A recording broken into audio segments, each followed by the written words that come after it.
આજના વિડીયોમાં એવા ઉપયોગી આઈડિયા શેર કરીશ કે તમારા કામ પણ સરળ થઈ જશે અને તમારું ઘર પણ વ્યવસ્થિત રહેશે. તો ચાલો વિડીયોને સ્ટાર્ટ કરીએ. વિડીયો સારો લાગે તો લાઇક કમેન્ટ જરૂરથી કરજો અને મારી ચેનલને સબસ્ક્રાઈબ કરજો.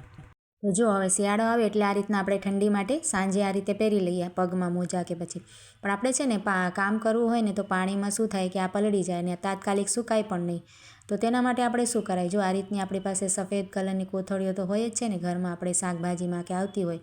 તો આ રીતે છે ને આપણે જ્યારે પણ પાણીમાં પગ નાખવાનું હોય કે કામ કરવાનું હોય ને વાસણ કે કચરા પોતા, તો આ રીતે આપણે છે ને બંને પગમાં કોથળીઓને બાંધી લેવાય. જો આ રીતે તો કદાચ કોઈની પાસે આ એક જ જોડી હોય ને આપણે બીજે દિવસે પહેરવી હોય તો ભીની થઈ જાય ને ઘડીકમાં સુકાય પણ નહીં.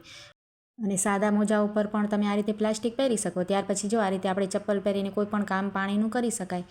આપણને પગમાં ઠંડી પણ ન લાગે અને આપણી વસ્તુ પણ સરસ રહેશે. જો ખૂબ જ સરસ આઈડિયા છે, જરૂરથી ટ્રાય કરજો. ત્યાર પછી જો આ રીતના આપણે પત્તાકોબી લાવીએ ને તો આપણને એમ કાપવામાં ખૂબ જ ટાઈમ વેસ્ટ થતો હોય છે. એકદમ કંટાળો આવે આપણે આ રીતે કટ કરવામાં. તો આપણે શું કરવાનું, જો આ રીતે ઉપરનું પહેલાં કટ કરી લેવાનું અને ત્યાર પછી છે ને તેને વચ્ચેથી આ રીતે તો કટ કરી લેવાય, કેમ કે વચ્ચેનું ખરાબ હોય તો આપણને આ રીતે કાઢવા થાય. જો આ રીતે પછી તેનું ઉપરનું આ કડક ભાગ હોય છે ને તેને તમે આમ કરશો ને તો જો આ રીતે બધું નીકળી જશે અને ખાલી પત્તા જ તેના રહેશે. જો આ રીતે કાઢી નાખવાનું. ત્યાર પછી જો આ રીતે આપણે છે ને તેના કટકા કરી લેવાના અને આપણી પાસે આ રીતે ગ્લાસ હોય ને ધારવાળું ગ્લાસ આપણે લઈ લેવાય. જુઓ તેનાથી જો ગ્લાસથી તમે જો આ રીતે કેવી સરસ રીતે એને ફટાફટ કોબીસ તમારી છે ને સરસ ઝીણી કપાઈ જશે. આ રીતે તમે કરશો ને પ્લેટ રાખવાની નીચે અને આ રીતે જો ધારદાર ગ્લાસ વડે હું તમને કાપીને બતાવું છું કેવી સરસ થોડીક જ વારમાં તમારી છે ને કોબી સરસ રીતે ઝીણી ઝીણી કપાઈ જશે. આપણે છરીથી કાપીએ ને તો ખૂબ જ વાર લાગે, પણ આ રીતે આપણે કટ કરીએ તો થોડીક જ વારમાં આપણે 2-3 મિનિટમાં જ તમારે ગમે એટલી કોબી કપાઈ જાય છે. અને જો તમારે આ રીતે કટ ન કરવી હોય ને તો આ રીતનું તો આપણી પાસે જો બટેટાનું હોય જ છે ને, તેનાથી તો તમારે ગ્લાસ કરતાં પણ વધારે જલ્દી કપાઈ જશે. જો આ રીતે એક પીસ આપણે ઉપાડી અને આ રીતે તમે કરશો ને તો 1 સેકન્ડમાં જ તમારે પત્તાકોબીનો આ રીતે ઢગલો થઈ જશે. જો આ રીતે પ્લેટમાં. પણ આનું આપણે એક જ ધ્યાન રાખવાનું હોય કે આપણે હાથમાં વાગી ના જાય, કેમ કે આ તરત જ છે ને એની ધાર ખૂબ જ તેજ હોય છે. જો તો તમે આ રીતે પણ કરશો ને તો કોબી તમારે ફટાફટ 1-2 સેકન્ડમાં જ કપાઈ જશે અને ખૂબ જ સહેલાઈથી થઈ જશે કામ. પણ છે ને આ રીતે આપણે ઝીણું બચે ને એટલે આપણે ધ્યાનથી કરવાનું. જો તમે જોઈ શકો છો ને 2 રીત તમને બતાવી છે. તમને કઈ રીત સારી લાગી તમે કમેન્ટમાં જરૂરથી જણાવજો અને સારી લાગી હોય તો લાઇક કરજો. તો ખૂબ જ સરસ આઈડિયા છે. ત્યાર પછી છે ને અહીંયા મેં ટીશ્યુ પેપર થોડાક લઈ લીધા છે. તો આપણે ઘરે ક્યારેક મહેમાન આવવાના હોય કે પછી આપણે નાની મોટી પાર્ટી કે જમવાનું રાખ્યું હોય ને તો આપણે આ રીતે ટીશ્યુ પેપર રાખતા હોય તો તેને સેટ કરવાની હું તમને ખૂબ જ સરસ એક આઈડિયા બતાવું છું. તમને ખૂબ જ ગમશે અને તમારું ઘર પણ એકદમ સુંદર લાગશે. તો જો આ રીતે આપણે એક પ્લેટ ઉપર આ રીતે ગ્લાસ રાખી લેવાય, કોઈ પણ ગ્લાસ તમે રાખી શકો. અને આ રીતે એક ટીશ્યુ પેપર લેવાનું અને તેની જે આ રીતે ત્રિકોણ તેની સાઈડ છે ને તમે જોઈ શકો છો મેં બતાવ્યું એ રીતે આપણે ગ્લાસ ઉપર એક ટીશ્યુ પેપર આ રીતે સેટ કરવાનું. ત્યાર પછી બીજું લઈ લેવાનું અને તેને થોડુંક આ રીતે મૂકી અને બીજું આપણે સેટ કરવાનું. આ રીતે આપણે સેટ કરતા જવાનું. જો આ રીતે હું ત્રીજું પણ સેટ કરીને બતાવું છું. આ રીતે આપણે તમારે જેટલા પણ ટીશ્યુ પેપર રાખવા હોય ને 10-20 કે ગમે એટલા પણ તમારે ગણતરીના, તો આ રીતે રાખી લેવાના. જો વિડીયોમાં તમે બરાબર જોશો ને એટલે તમને સમજાઈ જશે. આ રીતે ગોળ ફેરવતા જવાનું અને આ રીતને આપણે ઉપાડી અને આ રીતે ટીશ્યુ પેપરને સેટ સરસ કરવાનું. આ રીતે કરચલી ના રહે ને એ રીતે આપણે સેટ કરવાનું એટલે આપણે સરસ ફિનિશિંગ આવે.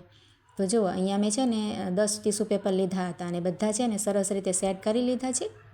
જો આ રીતે રેડી થઈ જાય ને ત્યાર પછી છે ને આપણે આ ગ્લાસ આપણે સેટ કર્યો છે તેને ઊંધું કરી નાખવાનું. જો આ રીતે પ્લેટમાં આપણે ઊંધું કરી દેવાનું.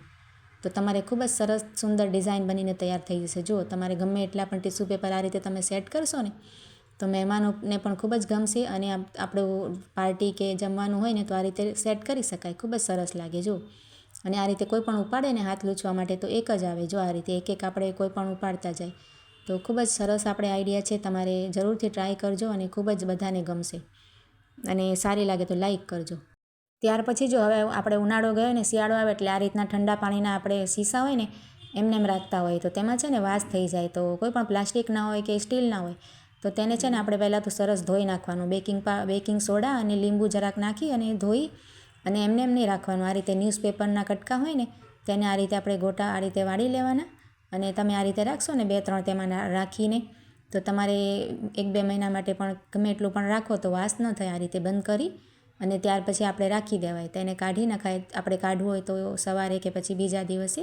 ત્યાર પછી તમે રાખશો તો વાસ નહીં થાય. તો ખૂબ જ સરસ ટીપ છે, તમે જરૂરથી ટ્રાય કરજો.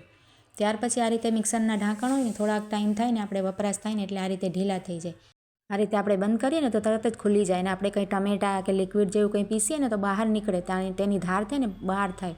અને આપણું મિક્સર પણ ખરાબ થાય. તો તેના માટે આપણે છે ને આ રીતે રબર તો આપણી પાસે હોય છે ને એ લઈ લેવાય અને તેનું ઢાંકણ છે ને તેમાં આ રીતે રબરના આટા આપણે લગાવી દેવાનું. જો આ રીતે સરસ તેની કિનારી છે ને બંધ કરવાની, તેની ઉપર આ રીતે ફિટ કરી દેવાય.